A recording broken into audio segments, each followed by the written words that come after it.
Well, yesterday, the chief of police walked into a meeting with the Seattle City Council talking about how we need more police officers, we need more funding. And I heard him say something to the effect of, you got only 300 officers were short. And I remember hearing it was somewhere in the 500 neighborhood, and also how 911 response times are going up. And I'm kind of curious if we feel the trend starting to change in the city, where now people are saying we're veering back towards public safety after the absolute disaster it's been for the past 2-3 years under the defund movement. Joining us now, president of the Seattle Police Officers Guild, Mike Solan. Thanks so much for being with us today. You bet, Ari. Happy to be here. Pleasure to have you. So, I mean, the chief's out there and he's saying you're 300 officers short. I mean, I noticed he couched that and said he's 300 officers short of 2020 levels. But, I mean, you've had 500-600 officers leave the force. You guys haven't had a contract in a couple of years now. I mean, at this point, it's way worse than he's portraying it, don't you think? 100% it's way worse, and I don't think couching it to 2020 levels and playing games politically with the reality gets us to where we want to be. He did an interview with the Seattle Magazine, and it was published on May 22nd, where he's on record saying that we've lost 525 cops. Well, I mean, that's a lot more accurate, but we've lost more than that. We're close to 600 now. And the reality is you're going to keep losing quality police officers until they're treated in a manner that's reasonable here in the city of Seattle. And what does that look like? It looks like, number one, you get political support by your elected officials publicly. And two, which I think would be equally as important as public support from elected officials, is agreeing to cost of living expenses for officers and getting us a contract. Because we're no longer, the highest paid in the state. In fact, we've got smaller agencies that are higher than Seattle. And obviously they have less scrutiny and accountability than we do. And quite frankly, I'm not sure how much more accountability that they can ask for when we're the most accountable agency in the United States of America. But we'll be at the table. We still are. And we're looking forward to negotiations. But it's time for the city to get serious and treat this reality in terms of our public safety nightmare and the staffing crisis that they created with acknowledgement that we've got a significant hill to climb here. I noticed the order you put those two things in. You put first, before the money, you put in how elected officials treat you guys. And given what we've seen from this Seattle City Council, even the ones who said, oh, no, we're pro-police, and then defunded you guys anyway, or then defunded and then said, oh, we're not defunding, we're reallocating. That's more important to you, and I assume you speak on behalf of all these officers because you're president of the Guild, than the money issue. Because they've offered signing incentives, they've offered bonuses, and that hasn't worked. And I think you're 100% right. That's really about how they treat you guys and knowing you're not going to get thrown under the bus at the very first sign of something they don't like. Well, it's the main reason why we've lost close to 600 people in 3 years. I mean, think about that. Almost half of your police force has jettisoned from this city in 3 years. I mean, that is a stunning takeaway. When I read news articles and the couching of how many officers have left in whatever year, to me, there's a void of reason there. There's a void of common sense or logic. And we're happy to do the job here. We love the city. We love this agency, but we're witnessing play out day to day, hour to hour, minute by minute, is the decay of this agency. And I think with that decay, we're seeing the decay of the city. Yeah. We just did a poll. We just got the results of it yesterday. We launched it early May. We polled roughly 400 people in the city, and quite frankly, people support the police here.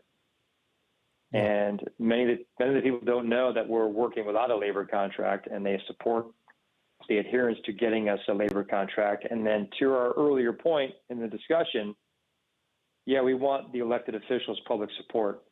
But at the end of the day, we all know that you don't work for free, especially in a hyper accountability environment where it's unreasonable. And thus it attributes to the loss of quality people that do the job of policing here in the city of Seattle. We're talking with Mike Solan, president of the Seattle Police Officers Guild, and to that point that you say about how they treat you guys. So we just found out, a week or two ago, that Diaz came down with the order you're not allowed to pursue anybody, so they won't let you do your jobs. The ongoing demonization, and meanwhile, 911 response times have gone through the roof. Violent crime numbers have gone up. Homicide numbers have gone up. I mean, do you think even the activists on the Seattle City Council have gotten the message, or they're so stuck with their ideology that they're just going to keep pushing forward with this until the next election passes, and then they're just going to start singing the same tune again?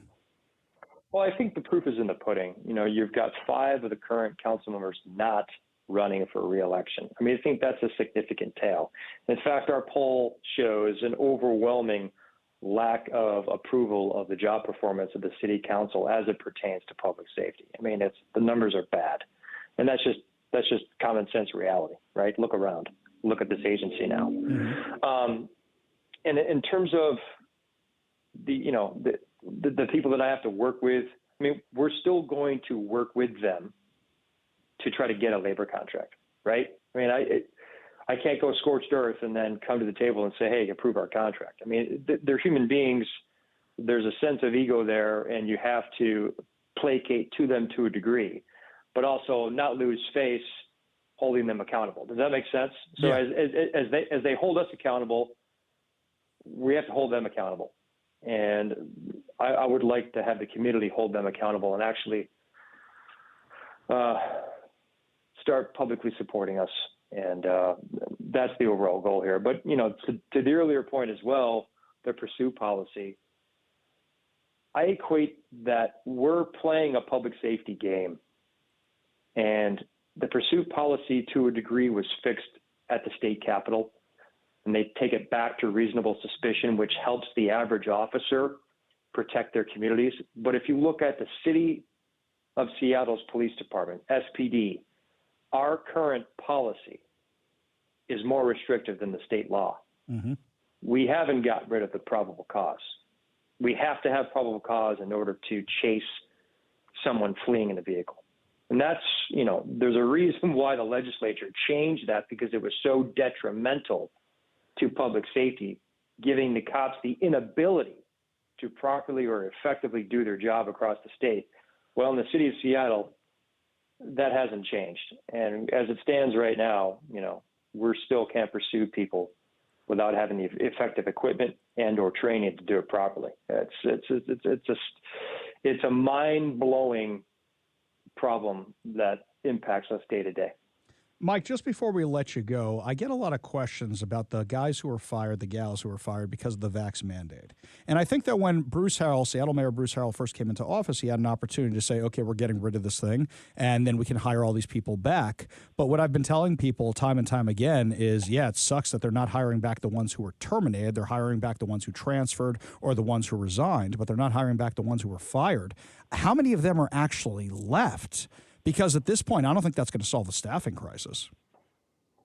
Yeah, I mean, we'll take anybody that wants to be a cop in the city of Seattle, as long as you're, you know, a good quality human being that has common sense, and you treat people with respect and you uphold the Constitution. But right now, we're having a tough time finding quality candidates to want to be a cop across the nation. But I think more specifically to Seattle, it's very difficult because of the political polarized climate we find ourselves in. And then not having a labor contract that is now expired 2.5 years. I mean, what type of public sector employee, other unions would see that that's a reasonable work environment? Well, it's not, right? In terms of the vaccine mandate, we're still, you know, we're the only union in the city that pushed back on the city and filed an unfair labor practice. I won't get into the specifics because we're still bargaining that, but 4 people were let go due to, you know, that situation. And we're working on that. They did take people back from unpaid status. So we're welcoming them back as we still bargain this and try to find some resolution. But, you know, I think we take pride in the fact that we stuck up for our members and we didn't lose any control of our collective bargaining agreement. And we actually were effective as a union. And, you know, it takes a long time to have closure with these type of labor moves. And it's just it just takes patience and keeping your eye on the ball, your hand on the sail for continued positivity. And that's why I love cops. We're resilient people. We think outside the box, but we're humans. We're flawed. Everybody's flawed. We try to do the best we can to serve the public under extreme circumstances that we find ourselves here in the city of Seattle, with expired labor contract and a political climate that makes it really difficult to do the job and have any job satisfaction. So, we're not going to give up. There's no other option but to keep pressing forward. And, we need leadership. And we don't need people placating to statistics. We need to tell our constituents what the reality is and stand up for public safety. And I think that's what this union's done. And we're going to deliver on a contract come hell or high water. That's good to hear, because we need you guys now more than ever, you guys and gals. Mike Solan from the Seattle Police Officers Guild. My best to all your officers. Thank you all so much for what you do.